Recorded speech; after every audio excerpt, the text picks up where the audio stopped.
Halo guys, kembali lagi di channel Dian Wijaya. Oke, pada video kali ini gue bakal lanjutin alur cerita Kang Pandai Besi yang terkuat. Oke, tanpa basa-basi lagi, kita langsung masuk ke alur ceritanya. Ada dua cara untuk mendapatkan pekerjaan produksi di Arpedia. Cara pertama adalah belajar dengan membeli buku skill, dan yang lainnya adalah mempelajarinya dengan bekerja. Metode kedua ini memungkinkanmu untuk mendapatkan uang sekaligus kemajuan dalam pekerjaan. Tapi semua orang di Arpedia sepertinya menghindarinya. Alasannya adalah setiap master craftsman punya kepribadian yang aneh. Dari semuanya, Zik khususnya waspada dengan Paci. Agar lebih mudah, kita panggil saja dia dengan sebutan Paci.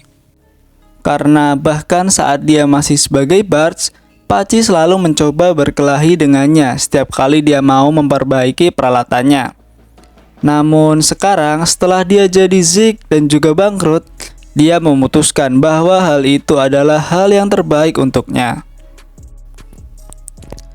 Sebagai karakter level 10 dengan hanya 35 emas di akunnya, ia pergi untuk quest peningkatan pekerjaan.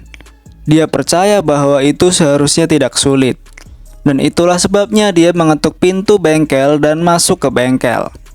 Dia memberitahu si pemilik bahwa dia ingin menjadi pandai besi. Bukan sembarang pandai besi, tapi yang terbaik di dunia.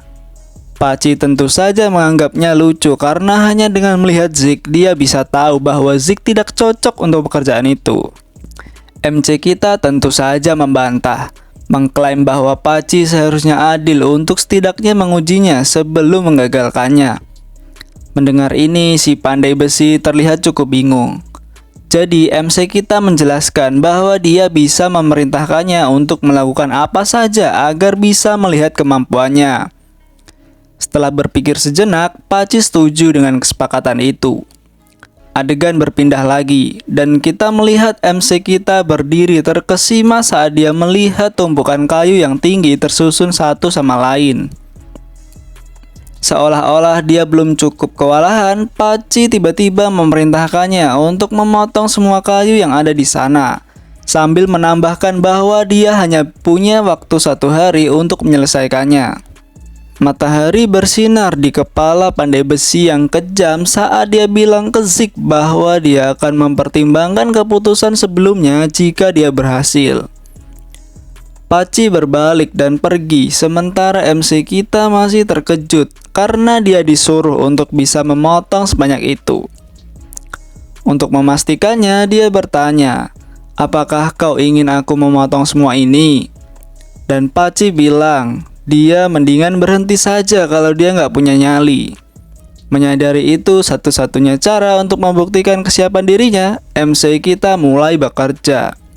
Sayangnya dia buruk sekali dalam memotong kayu.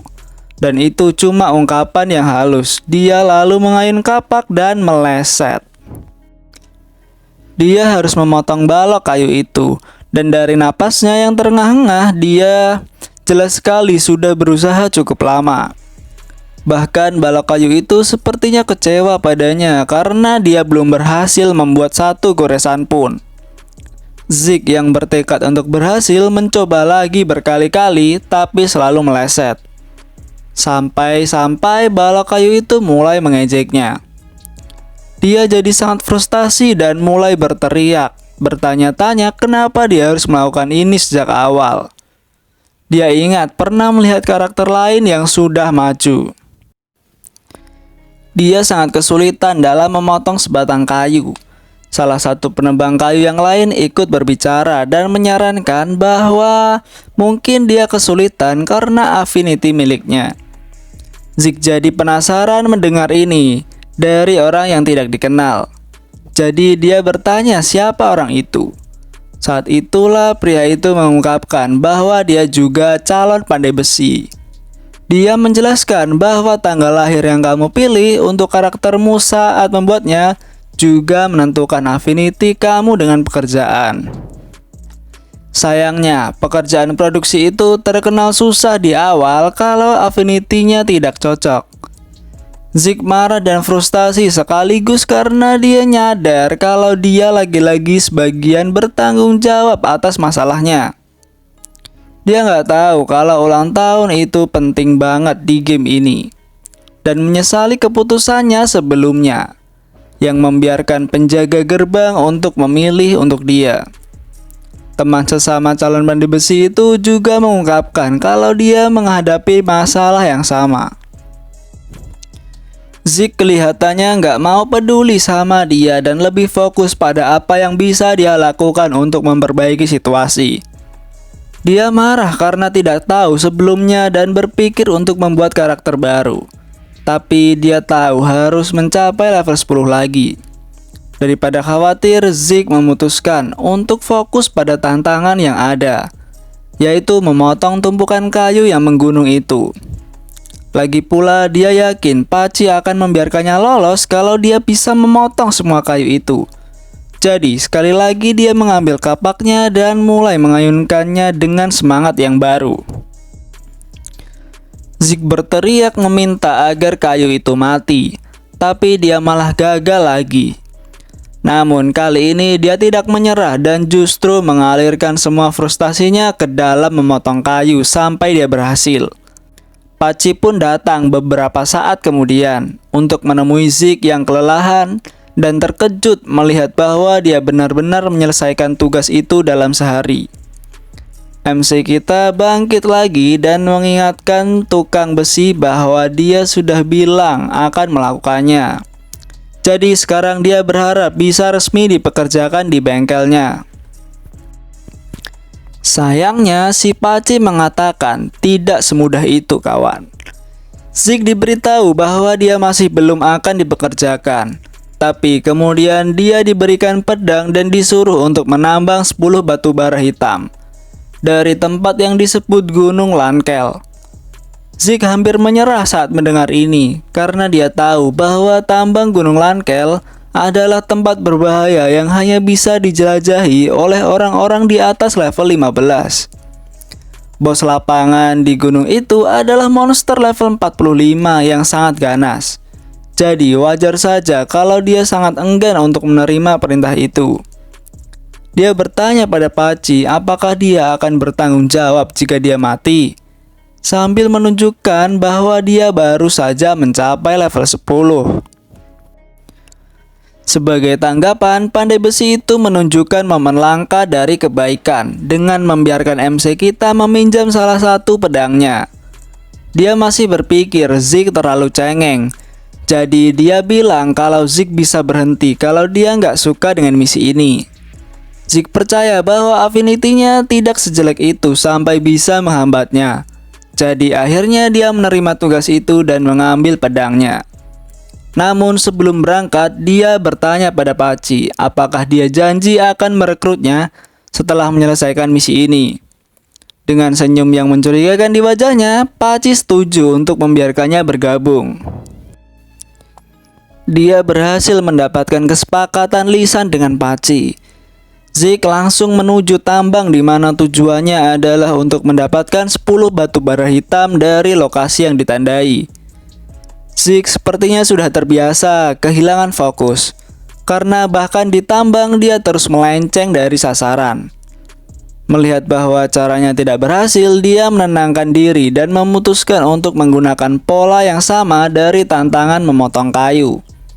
Dengan menggenggam alatnya yang ringan dan mengayunkannya dengan momentum melingkar. Dia memukul tambang seolah-olah mengayunkan pedang dan akhirnya dia berhasil mengambil batu bara hitam pertama. MC kita memuji dirinya sendiri, mengisyaratkan bahwa dia baru saja menunjukkan pengalaman 2 tahun dengan strategi baru ini. Dia mengayunkan kapaknya seperti pedang sekali lagi dan berhasil lagi untuk yang kedua kalinya. Tidak butuh waktu lama sebelum Zeke menggunakan teknik efektif ini untuk menyelesaikan tugasnya. Dan sekarang setelah dia mendapatkan 10 batu bara hitam, satu-satunya yang tersisa adalah mengantarkannya ke Pachi. Dan akhirnya dia akan mendapatkan hadiahnya, yaitu promosi menjadi pandai besi. Sayangnya jalan kembali ke Pachi penuh dengan rintangan. Terdapat beberapa monster berbahaya dan meskipun pemain lain sibuk mengurus bagian besar dari mereka, babi liar level 45 yang mengamuk hanya fokus pada MC kita. Baru saja dia merasa satu langkah lebih dekat untuk menangkap hacker, dia menerima pesan peringatan yang memberitahunya bahwa bos lapangan telah muncul. Ternyata dia lupa tentang babi liar yang mengamuk itu karena dia tidak terlihat seperti orang yang sedikit pun siap untuk bertarung. Babi itu menyerangnya dan MC kita melakukan satu-satunya hal yang masuk akal untuk dilakukan. Dia berlari ke arah berlawanan ke tempat para pemain lain yang berdiri. Tapi tentu saja saat mereka melihat bos lapangan berlari ke arah mereka semua langsung minggir. Sementara Zik berlari demi nyawanya, dia penasaran kenapa babi liar itu muncul di depannya, padahal biasanya dia cuma muncul sekali sehari di lokasi acak.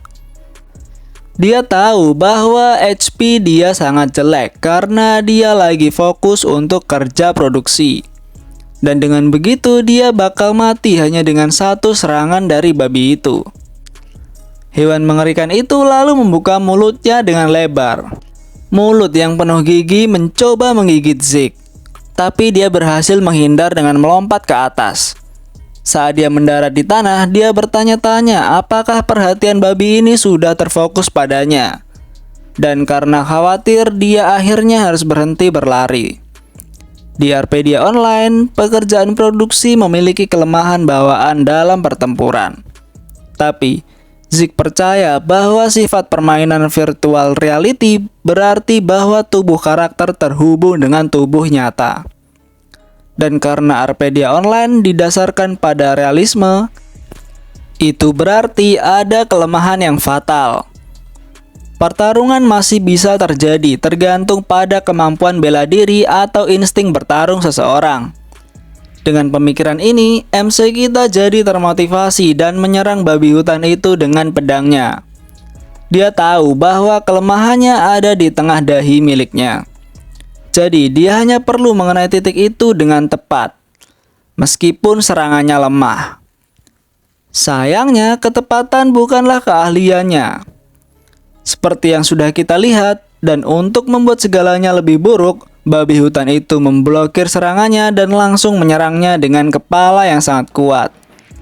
Dengan sedikit keajaiban, MC kita pun berhasil selamat. Dia masih berpikir bahwa babi hutan itu menghentikannya karena dia punya kecepatan bergerak yang rendah.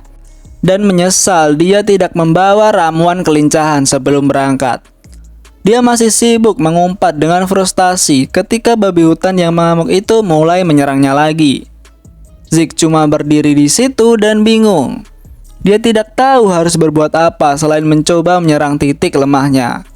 Dan karena sudah gagal, dia berpikir untuk lari lagi. Namun di detik terakhir, dia berubah pikiran. Mengingat bahwa dia adalah pemain legendaris yang seharusnya tidak boleh seperti itu. Khawatir cuma sama monster level pemula. Dia angkat pedangnya dan berusaha jadi dirinya yang dulu. Percaya meskipun karakternya sementara, kelasnya tetap permanen. Sayangnya, waktu dia mau masuk mode Bards, dia dapat pesan yang bilang kalau staminanya rendah. Dia disuruh untuk makan spaghetti buatan mama. Lututnya pun lemas dan dia jatuh ke tanah. Terkejut karena sudah kehabisan stamina. Si babi mengamuk dan mau mengelibas dia. Tiba-tiba ada yang menembak panah ke arah monster itu. Panah itu berhasil mengurangi 30 HP dari babi hutan, membuatnya terlihat seperti babi yang tidak berbahaya. Babi hutan itu juga terkejut dan berteriak ketika melihat salah satu tanduknya patah. Saat itu, pemanah yang bertanggung jawab pun muncul. Takut bahwa dia memberikan kerusakan yang terlalu sedikit pada monster itu. Monster itu mulai mengamuk lagi dan menerjang si gadis ketika dia tidak menduganya. Sepertinya dia tidak benar-benar mengharapkan konsekuensi dari tindakannya. Karena sekarang terlihat seperti dia tidak tahu harus berbuat apa. Babi itu melompat ke udara dan Zeke memberitahunya untuk mengarahkan panah ke tengah dahi babi itu. Pada detik terakhir, si cewek berhasil mengusir rasa gugupnya dan menembakkan panah lagi tepat ke titik lemah makhluk itu. Setelah ledakan terjadi, muncul pesan yang menginformasikan bahwa Archer telah mengalahkan babi yang mengamuk.